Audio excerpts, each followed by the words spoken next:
Today, Jared Fogle has been charged and has admitted to participating in a 5-year criminal scheme to exploit children. Former Subway spokesperson Jared Fogle left the federal courthouse in Indianapolis after pleading guilty to inappropriate relationships with underage girls and possessing child pornography. Now, the serious charges follow the raid of Fogle's home and a mountain of evidence collected by investigators. Good evening, and thank you for joining us tonight at 5 o'clock. I'm Andrea Moorhead. And I'm John Stair. We have been following every development of this case since Eyewitness News first broke the story in July. Tonight, we're going to give you now the highlights of that plea agreement. Fogle admitted he traveled to New York for sex with at least 2 minors, and he also asked for access to other girls as young as 14 years old. And multiple times, Fogle received child pornography from the former executive of his charity, the Jared Foundation. He has also agreed to pay 14 victims $100,000 each, a total of $1.4 million. We have live comprehensive coverage. Eyewitness News reporter Steve Jefferson first broke this story. He was inside the courtroom with Fogle today. Eyewitness News reporter David McAnally is in Fogle's Zionsville neighborhood, hearing what neighbors have to say about the case. But we begin tonight with Eyewitness News reporter Jeremy Brilliant on the evidence the prosecutors used to make their case. Jeremy. Andrea and John, the evidence is overwhelming. Detectives and agents poured over tens of thousands of images, emails, and text messages. There were dozens of CDs and DVDs, and in the end, they found 14 young children, all victimized by a person who now admits he's guilty. What started with a single tip to an Indiana State Police detective ended with the downfall of a celebrity spokesman. Let's call this what it is.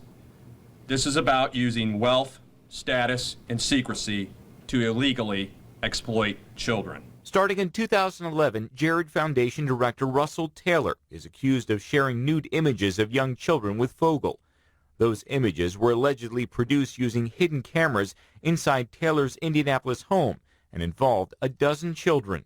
Taylor's producing this material and providing it to Mr. Fogle. If Mr. Fogle had done the right thing when he learned of the victimization of the first victim, the first girl who was 14, if he'd reported that to authorities, victims 2, 3, 4, 5, 6, 7, 8, 9, 10, 11, and 12 never would have been sexually victimized. Fogle's affinity for child porn went beyond looking. In November 2012, while staying at the exclusive Plaza Hotel in New York City, Fogle paid for sex with a 17-year-old girl. 2 months later, he met the same 17-year-old at the Ritz-Carlton in New York. A day after that encounter, he tweeted this picture with the caption, "Times Square, love NYC." Prosecutors say Fogle paid for sex with another underage prostitute while on a business trip to New York. But they both were acting in a capacity of being exploited and being prostitutes well under the age of 18 years when they interacted with Mr. Fogle. Police say some of the victims had no idea who Fogle was. Those who were secretly photographed had no idea they were being victimized until after the fact. Fame and fortune will not protect you from attacking those most vulnerable in our communities. And this is an absolute testament to that commitment.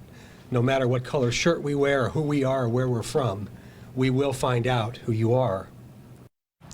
And that was a very clear warning from law enforcement officials today that this may be one case, but they know there are other child predators out there. They say Indiana is unique in the very close collaboration between local, state, and federal officials. And when it comes to prosecuting pedophiles, they say no cost, no resource is too great. From downtown, Jeremy Brilliant, Channel 13 Eyewitness News. Jeremy, thank you. And now tonight to what took place today inside and even outside of the federal courthouse. Fogle was consumed by cameras and a lot of questions as he left that hearing. Our Crime Bureau reporter Steve Jefferson, who broke this story, arrived at the courthouse early this morning to await Jared's arrival for his initial hearing. Steve? Now, Andrew, I was in the hallway when Jared came off the elevator with his defense team going into a conference room. He didn't express any emotions. It almost seemed like he was in a fog. The hearing lasted for about 15 minutes with the judge, despite the charges, giving Jared a chance to go home. Jared Fogle emerged from the federal courthouse to a mob of media with questions about his child pornography charges. U.S. Marshals escorted the 37-year-old and part of his defense team to a waiting car. His lead defense attorney revealed Jared needs help. He has already sought evaluation by a world-class psychiatrist experienced in these matters, and he will seek appropriate treatment. Eyewitness News broke the story July 7th when officers from the Indiana Internet Crimes Against Children's Task Force raided Jared's Zionsville home. They carried out electronics and DVDs to their mobile forensics van parked in Jarrett's driveway. The raid followed the April arrest of the Jarrett Foundation former executive director Russell Taylor. Now, court documents allege Jarrett conspired, recording minors at Taylor's home using hidden cameras. During his initial hearing before a federal magistrate, Jarrett appeared unmoved by the charges and possible prison time. In court, Indiana's Assistant U.S. Attorney Stephen DeBroda informed the judge about their plea agreement with Jarrett. That plea carries at least 5 years in prison for the former Subway spokesman.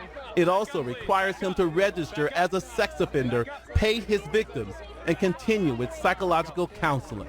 In so doing, he will fully and completely acknowledge his responsibility for his wrongdoing and his acts and his conduct. Jarrett and his attorneys are still waiting to learn their next court date. Well, he will change the not guilty plea to a guilty plea as part of the plea bargain. They will also be looking for a sentencing date where Jarrett will start prison time, whatever time the judge ends up settling on. Live downtown, Steve Jefferson, Channel 13, Eyewitness News. All right, thank you, Steve.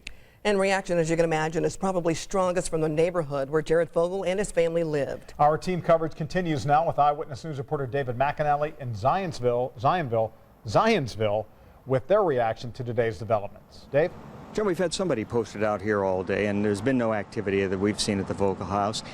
Looks like the same mail, same packages from yesterday are still up there. You talk to folks right down the street from the Fogles. There's a moving van coming in.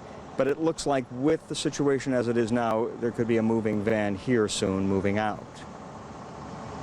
I have no comment. Okay, thank you very much. Here in Jarrett's neighborhood in Zionsville, folks are just getting tired of this. Thank you. I hope they put him away. That this would happen in the neighborhood of such a public individual. That's enough. Thank you. Thank you. I think it's very disappointing. You thought that he was a good, decent human being, and to find something like this out, it's rather disappointing. And just human nature itself. Tonight at 6 o'clock, we'll hear from a neighbor. One of his concerns is for the Fogle family and for the children in that family, seeing this happening to their father, losing a father in effect. We'll have more for you tonight on 6 o'clock Eyewitness News. David McAnally, Channel 13, Eyewitness News. All right, David, thank you. And Fogle's wife, Kathleen, filed for divorce today in Boone County.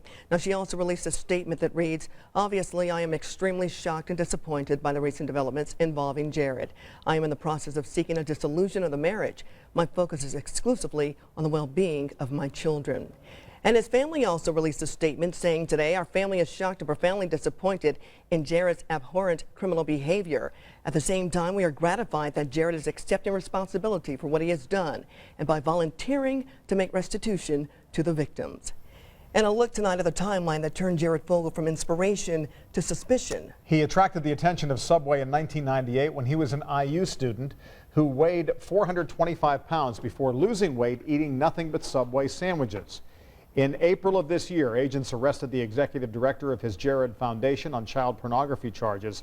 And then on July 7th, officers and agents led by Indiana's Internet Crimes Against Children Task Force raided Fogle's Zionsville home where he lived with his wife and 2 young children.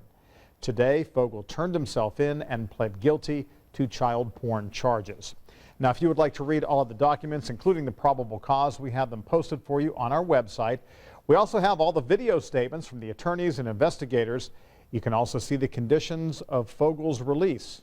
All of that for you at WTHR.com.